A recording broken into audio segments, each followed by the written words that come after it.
우리에게 있는 대제사장은 우리의 연약함을 동정하지 못하실 리가 아니요 모든 일에 우리와 똑같이 시험을 받으신 이로되 죄는 없으시니라. 그러므로 우리는 긍휼하심을 얻기 위하여 은혜의 보좌 앞에 담대히 나아갈 것이니라. 아멘. 우리 15절 16절 한 번 더 하나님 앞에 믿음으로 고백하십시다. 시작. 우리에게 있는 대제사장은 우리의 연약함을 동정하지 못하실 리가 아니요 모든 일에 우리와 똑같이 시험을 받으시니로되 죄는 없으시니라. 그러므로 우리는 긍휼하심을 얻기 위하여 담대히 나아갈 것이니라. 아멘. 오늘 본문의 말씀을 가지고 설교라는 제목으로 하나님이 주시는 말씀과 은혜를 함께 나누기를 원합니다. 설교는 하나님을 대신하여 성령으로 그리스도의 복음을 전하는 것입니다. 사도행전 2장 4절입니다. 우리 같이 읽겠습니다. 시작. 그들이 다 성령의 충만함을 받고 성령이 말하게 하심을 따라 다른 언어들로 말하기를 시작하니라. 아멘. 설교가 무엇인가? 성령의 말하게 하심을 따라서 은혜의 복음, 진리의 복음을 전하는 거, 이거를 가리켜서 우리가 설교라 부르고 있습니다. 그래서 저 2000년 전 사도들은 성령의 충만함을 받아, 그리고 성령의 말하게 하심을 따라 각각 다른 방언으로 말을 하는데, 무슨 말을 하는가 하면은 하나님이 예수 통하여 행하신 큰 일들을 말하기 시작합니다. 그래서 설교가 무엇인가? 성령의 말하게 하심을 따라 은혜의 복음을 전하고 진리의 복음을 전하는 거, 이게 설교라는 것입니다. 사도 바울은 말도 능한 자였고 그리고 교육 수준도 높은 자였습니다. 그런데 그가 말씀을 전할 때 무엇을 가지고 전하였는가? 두 가지인데요. 하나는 성령의 나타나심, 그리고 또 하나는 능력. 우리 고린도전서 2장입니다 4절 5절 우리 같이 읽겠습니다. 시작. 내 말과 내 전도함이 설득력 있는 지혜의 말로 하지 아니하고 다만 성령의 나타나심과 능력으로 하여 너희 믿음이 사람의 지혜에 있지 아니하고 다만 하나님의 능력에 있게 하려 하였노라. 아멘. 아멘. 바울은 말 잘하는 바울, 똑똑한 바울, 많이 배웠던 바울이 하나님의 말씀을 전할 때에 다른 것 가지고 전하는 것이 아니라 성령의 나타나심과 그리고 능력으로만 전했다 고백을 하고 있습니다. 성령으로 전하는 예수 그리스도의 복음에는 능력이 있습니다. 그래서 요나는요, 역사상 가장 짧은 설교를 했는데 역사상 가장 많은 영혼을 구원합니다.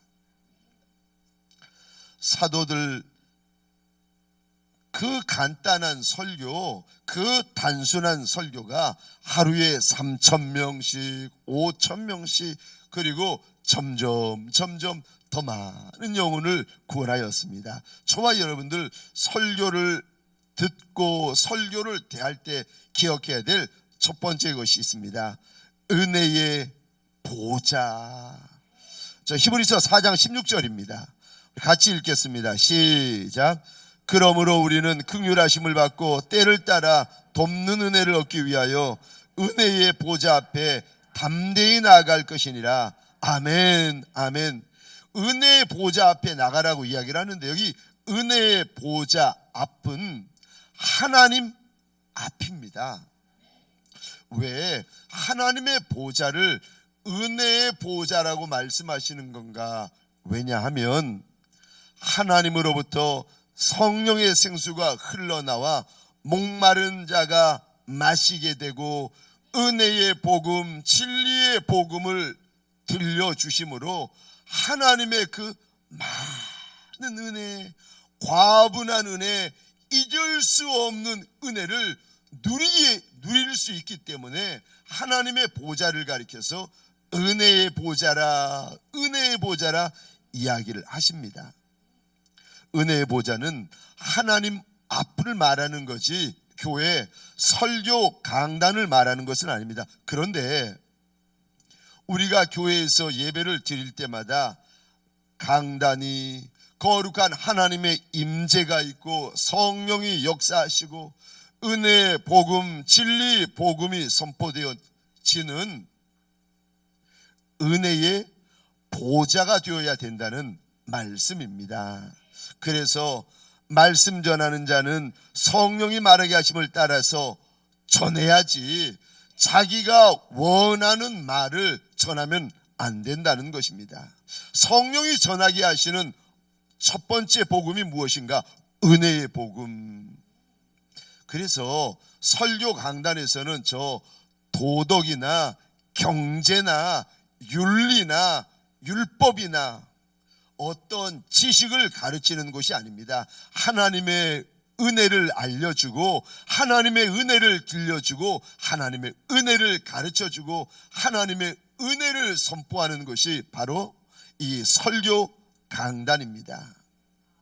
은혜는 값없이 우리에게 후히 주시는 하나님의 모든 신령한 복, 그것이 땅의 복이든 그것이 하늘의 복이든 그것이 영원한 복이든 간에 하나님께서 부어주시는 모든 신령한 복을 가리켜서 우리가 은혜라 은혜라 말을 하는데, 이 은혜 안에는 우리 영혼을 위해서나 이 땅에서 우리가 살아가는 삶을 위한 것이나 그리고 천국에 올라가서 필요한 우리의 모든 것들이 하나님의 은혜 창고에 들어 있습니다. 이것을 알려주는 것, 이것을 들려주는 것, 이거를 가르쳐주는 것이 은혜의 복음입니다. 또 말씀에는 두 번째 진리의 복음도 있답니다. 은혜의 복음은 우리의 수고 없이 거저 얻는 거고 그냥 얻는 거고 공짜로 얻는 것입니다. 그래서 다 좋아합니다. 은혜의 복음은 다 좋아하는데 문제는 두 번째요, 진리의 복음. 예수 안에는 은혜만 있는 것이 아니라 요한복음 1장에 보니까 진리도 있으시다 말씀하시는데, 요한복음 1장입니다 14절 우리 화면을 보시면서 함께 읽겠습니다. 시작. 말씀이 육신이 되어 우리 가운데 거하심에 우리가 그의 영광을 보니 아버지의 독생자의 영광이요 은혜와 진리가 충만하더라. 아멘, 아멘. 예수 안에는 은혜만 있는 것이 아니라, 은혜 충만만 있는 것이 아니라 진리도 충만하신 분이다 일러주시고 17절 우리 같이 읽겠습니다. 시작. 율법은 모세로 말미암아 주어진 것이요 은혜와 진리는 예수 그리스도로 말미암아 온 것이라. 아멘, 아멘. 예수로부터 온 것이 두 가지가 있는데, 하나는 은혜다, 은혜다 일러주시고, 두 번째는요 진리다, 진리다 일러주십니다. 은혜는 예수를 믿음으로 저와 여러분들이 그냥 받는 것, 예수를 믿음으로 저와 여러분들이 거저 얻는 것, 믿음으로 공짜로 얻는 것, 이거를 가리켜서 은혜라, 은혜 복음이라 이야기를 합니다. 이거는요 다 좋아합니다. 근데 문제는 예수 안에는 은혜 복음만 있는 것이 아니라 요한복음 1장 15절 17절 하나님께서 일러주신데, 예수 안에는 진리도 있다는 거예요. 진리의 복음이 무엇인가 하면은, 내가 예수 말씀에 순종하기 위하여 수고하고 대가를 치러야 된다는 거예요. 내가 예수 따라가기 위하여 수고하고 대가를 치루어야 된다는 겁니다. 그런데 은혜는 다 좋아하는데 진리는 그렇지 않습니다. 왜요? 좁은 길이기 때문에. 누가복음 14장입니다 25절부터 제가 27절까지 제 혼자 읽어보겠습니다. 수많은 무리가 함께 갈새 예수께서 돌이키사 이르시되. 무리가 성도가 아니에요. 무리가 제자도 아니고 무리가 종도 아니고 무리가 예수의 신부도 아닙니다. 무리는 군중이에요. 그런데 이거를 주님께서 일러주고 계신데 잘 보십시다. 25절 다시 읽겠습니다. 수많은 무리가 함께 갈새 예수께서 돌이키사 이르시되 무릇 내게 오는 자가 자기 부모와 처자와 형제와 자매와 더욱이 자기 목숨까지 미워하지 아니하면 능히 내 제자가 되지 못하고 누구든지 자기 십자가를 지고 나를 따르지 않는 자도 능히 내 제자가 되지 못하리라. 33절 우리 같이 읽겠습니다. 시작. 이와 같이 너희 중에 누구든지 자기의 모든 소유를 버리지 아니하면 능히 내 제자가 되지 못하리라. 아멘. 아멘. 예수 따라가는 군중들, 예수 따라가는 무리들에게 주님께서 몸을 돌이키시더니 들으라는 듯이 보란 듯이 일러주시는데 무슨 말씀을 하시는가? 너희는 제자가 아니라는 거예요. 너희는 종이 아니라는 거예요. 너희는 예수의 신부들이 아니라는 거예요.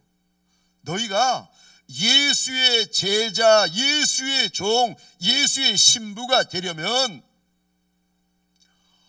버려야 할 것이 있고 미워해야 될 것이 있고 내려놓아야 할 것이 있고 절제해야 될 것이 있고 포기할 것이 있고 심지어요 감사와 기쁨으로 짊어져야 할 것이 있다. 그게 제자다. 제자다. 은혜의 복음에는 이거 없어요. 예수 믿음으로 은혜로 주어집니다. 다 좋아요.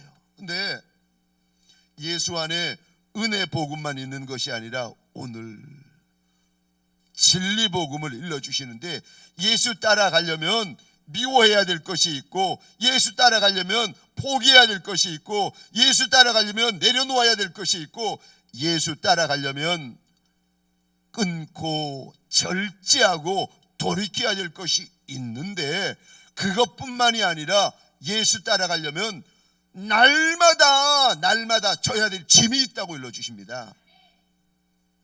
그래서 예수 따라가는 길을 가리켜 우리 주님이 이렇게 말씀하세요. 그거 좁은 길이다. 그거 협잡한 길이다.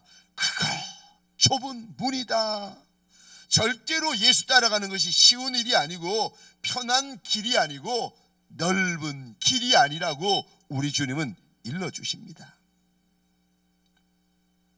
두 번째로 설교에 대하여 설교를 듣는 이들에게 두 번째 은혜의 보호자 앞에 나온 자다 말씀을 하시는데 저 말씀을 들으러 강단 아래에 있는 이들은 하나님의 긍휼하심을 받고 때를 따라 돕는 은혜를 받기 위하여 하나님의 은혜의 보호자 앞으로 나와야 한다는 것입니다.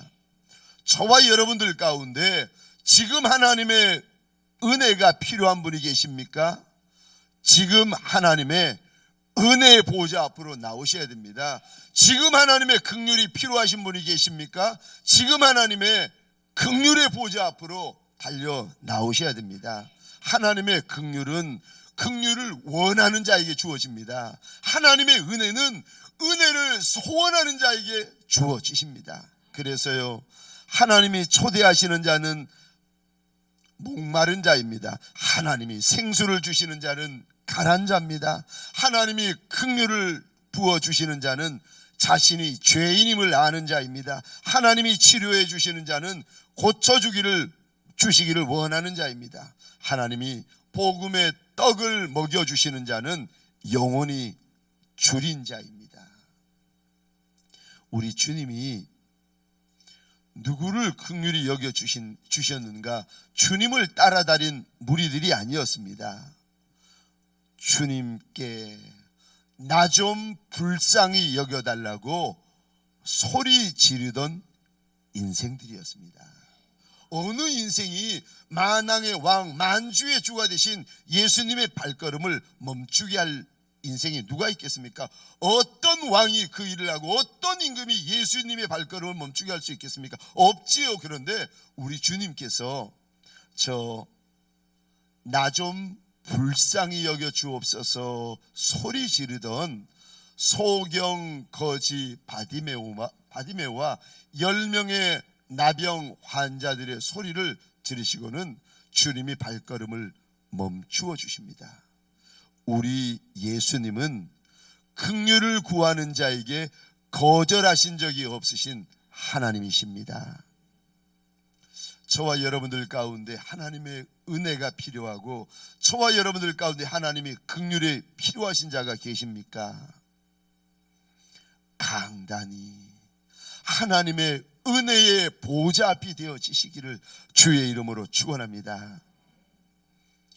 저와 여러분들은요, 하나님의 은혜의 보좌 앞으로 언제나 나갈 수 있고 어디서나 나갈 수 있습니다. 왜냐하면 하나님이 땅을 하나님의 발등상 삼으셨고 하늘을 하나님의 보좌 삼으셨기 때문에 저와 여러분들은 언제든 나갈 수 있고 어디서든 나갈 수 있습니다. 또 하나님 앞에 언제든 나갈 수 있고 어디서든 나갈 수 있는 이유가 또 있는데, 영으로 나가는 것이기 때문에 저와 여러분들이 하나님 앞에 나가는 것이 심령으로 나가는 것이기 때문에 언제든 나갈 수 있고 어디서든 나갈 수 있습니다. 그래서 골방에서도 나갈 수 있고 집안에서도 나갈 수 있고 교회에서도 나갈 수 있고 심지어는 복잡한 시장 바닥 한복판에서도 하나님의 은혜의 보좌 앞에 나갈 수가 있습니다. 그런데 어떤 이는 골방에서도 하나님의 은혜의 보좌 앞에 나가지만 어떤 이는 교회에 와서도 하나님 앞에 나가지 못하는 이도 있답니다. 저와 여러분들에게 소원합니다.